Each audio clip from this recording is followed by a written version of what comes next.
اس زمین پہ اللہ کے ایک کریم نبی عزیر علیہ السلام اللہ کے ہر حکم کو تسلیم کرتے تھے، انسانوں میں محبت، امن اور ایک دوسرے کے لیے احساس کو پیدا کرتے تھے۔ حضرت عزیر بن شلخیہ بنی اسرائیل میں حضرت موسیٰ علیہ السلام کے بعد تشریف فرما ہوئے۔ آپ تورات کے حافظ اور لوگوں کو اللہ کے اصول سمجھایا کرتے تھے۔ جب بنی اسرائیل قوم نافرمان ہو گئی تو اللہ نے اپنا عذاب بابل کے بادشاہ بخت نصر کی صورت میں نازل کیا۔ وہ بنی اسرائیل کو چن چن کے مارتا تھا اور اس نے یروشلم کو تباہ کر کے تورات کی ایک بھی جلد باقی نہ چھوڑی اور تقریباً 40,000 بنی اسرائیل کے عالموں کو مار دیا اور 1,00,000 یہودیوں کو قید کروا دیا۔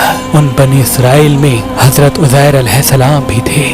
بس ایک دن اللہ نے معجزے سے اپنے نبی عزیر کو ان کی قید سے رہا کروایا۔ آپ رہائی کے بعد یروشلم آتے ہیں اور دیکھتے ہیں کہ پورا یروشلم ویران اور لوگوں کی قبریں بنی ہوئی ہیں۔ آپ کی آنکھوں سے آنسو رواں ہوتے ہیں اور اللہ سے فرماتے ہیں، اے اللہ، اب یہ لوگ تو کیسے زندہ کرے گا اور اس ویران شہر کو کیسے آباد کرے گا؟ یہ کہہ کے آپ نے دیکھا کہ وہاں کچھ میوہ دار درخت موجود ہیں۔ آپ وہ پھل کھاتے ہیں، انگور کا رس پیتے ہیں اور کچھ پھل اپنے پاس محفوظ کرتے ہیں، اور آپ کے ساتھ آپ کا گدھا بھی تھا جس پہ سوار ہو کے آپ یروشلم تک پہنچے تھے۔ آپ نے اپنے گدھے کو مضبوط رسی سے باندھ دیا اور ایک درخت کے نیچے آرام کرنے لگے۔ اس وقت آپ کی عمر مبارک تقریباً 40 سال کی تھی۔ اتنی دیر میں اللہ نے موت کے فرشتے کو حکم دیا کہ جاؤ عزیر کی روح قبض کر دو۔ حضرت عزیر علیہ السلام اور آپ کے ساتھ آپ کا کھانا اور گدھا زمین پہ ایسے ہی پڑا رہا۔ وقت گزرتا رہا، زمانہ بیتتا رہا۔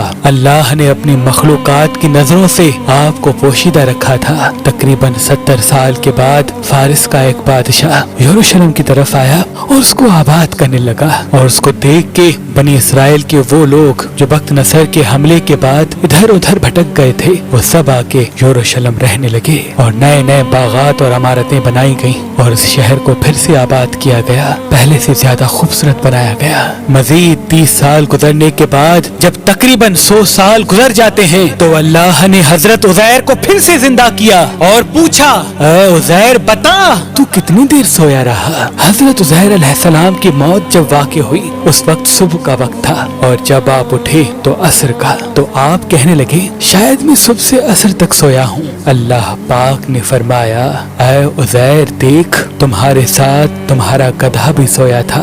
اب جو عزیر علیہ السلام اپنے گدھے کو دیکھیں تو آپ کے گدھے کی ہڈیاں زمین پہ بکھری ہوئی تھیں اور آوازیں غائب آنے لگی۔ اے عزیر، اللہ نے تمہیں 100 سال تک سلا دیا اور آج پھر سے تمہیں زندہ کیا ہے۔ اب دیکھ تیرے گدھے کو میں کس طرح سے زندہ کرتا ہوں۔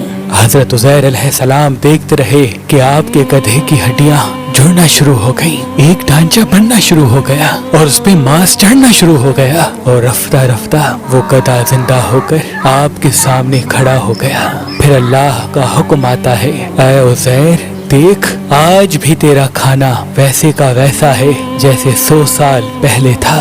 حضرت عزیر علیہ السلام اللہ کا شکر کرتے ہیں اور رو کے کہتے ہیں، بے شک جو انسان کو خون کی ایک بوند سے زندگی دے سکتا ہے وہ انسان کی گلی سڑی ہڈیوں کو بھی پھر سے زندہ کرنے کی قدرت رکھتا ہے۔